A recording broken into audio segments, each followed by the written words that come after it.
Ayon sa Pag-asa, northeast monsoon o amihan pa rin ang nakakaapekto sa northern at central Luzon, habang easterlies naman nakakaapekto sa nalalabing bahagi ng bansa.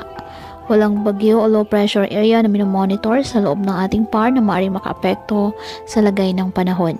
Ngayong araw, dahil po sa amihan, ang Cagayan Valley at Aurora asahan ng maulap na halangitan na may mahihinang mga pag-ulan.